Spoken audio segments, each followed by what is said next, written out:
Indonesia dipercaya menjadi tuan rumah Kongres kelima Konferensi Badan Peradilan Konstitusi Sedunia pada tahun 2022 yang diselenggarakan di Nusa Dua Bali dari tanggal 4 hingga 7 Oktober 2022. Salah satu cara untuk menghadapi tantangan dalam menjalankan roda ketatanegaraan adalah dengan menerapkan prinsip negara hukum, mempromosikan perdamaian, perlindungan hak asasi manusia demi kebaikan semua umat manusia. Konferensi Dunia Mahkamah Konstitusi hadir untuk memfasilitasi dialog hakim konstitusi berskala global dan telah menyatukan sebanyak 119 Mahkamah Konstitusi, Dewan Konstitusi dan Mahkamah Agung di 5 benua. Ketua Mahkamah Konstitusi Anwar Usman dalam kata sambutannya menyampaikan ini merupakan momentum yang tepat untuk memberikan kontribusi terbaik bagi seluruh umat manusia.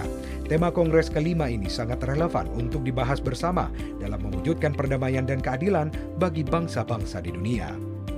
Momentum Kongres kelima WSSJ ini merupakan momentum yang tepat bagi kita untuk memberikan kontribusi terbaik bagi seluruh umat manusia dari berbagai bangsa di dunia.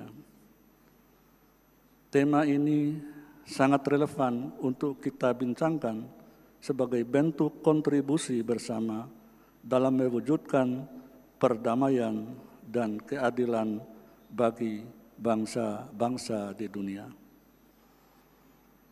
Perdamaian dan keadilan konstitusional sesungguhnya merupakan keinginan sejati bagi seluruh umat manusia tanpa kecuali.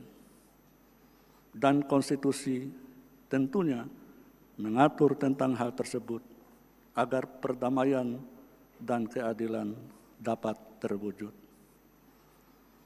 Seiring dengan itu, dibentuknya lembaga Mahkamah Konstitusi atau lembaga peradilan sejenis yang memiliki kewenangan untuk mengawal konstitusi bertujuan untuk menjaga agar nilai-nilai yang terkandung di dalam konstitusi dapat ditegakkan dan diwujudkan. Melalui pertemuan ini, para peserta Kongres diinformasikan tentang inisiatif Mahkamah Konstitusi Republik Indonesia untuk membentuk Constitutional Supremacy Index, suatu mekanisme untuk mengukur kemajuan dan perkembangan kepatuhan konstitusi suatu negara yang sejalan dengan prinsip konstitusionalisme.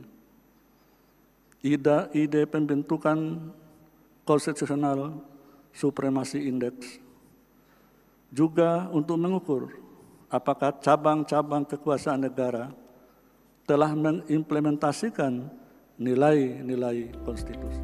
Presiden Republik Indonesia Joko Widodo turut hadir dan membuka Kongres kelima Konferensi Badan Peradilan Konstitusi Sedunia tahun 2002 kali ini.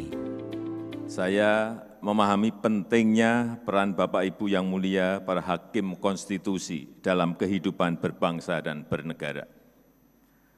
Mahkamah Konstitusi merupakan pilar utama dalam menegakkan constitutional justice, yang merupakan elemen kunci dari demokrasi, perlindungan hak asasi manusia, dan kepastian hukum.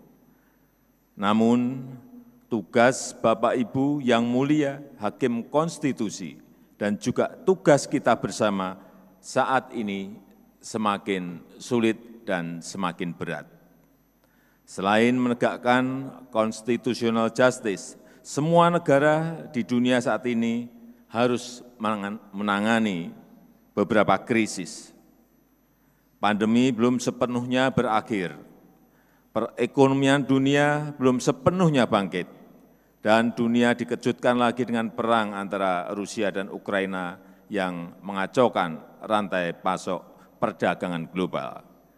Krisis pangan, krisis energi, dan krisis finansial tidak terhindarkan lagi. Saya yakin 119 negara yang hadir pada konferensi ini juga harus berjuang menghadapi masalah yang sama.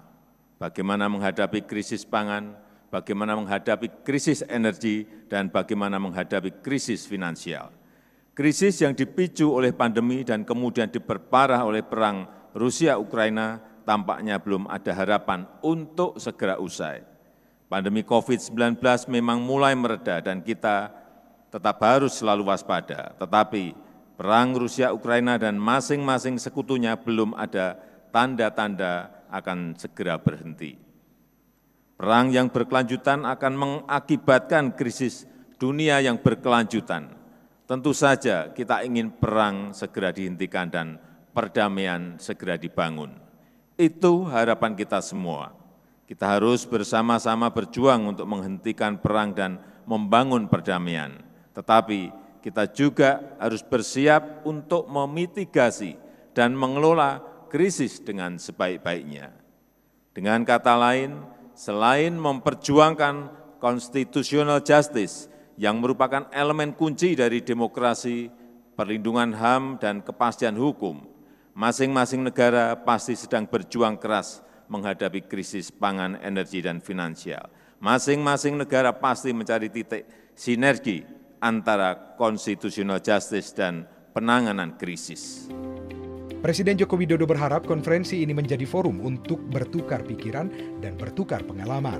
Selain itu, menjadi langkah bersama lintas negara dalam membangun perdamaian, dalam menangani krisis, sekaligus dalam menegakkan constitutional justice. Presiden menambahkan, persaudaraan dan solidaritas harus terus dibangun dengan langkah-langkah yang nyata dan hasil yang nyata. Tim Liputan, Polri TV.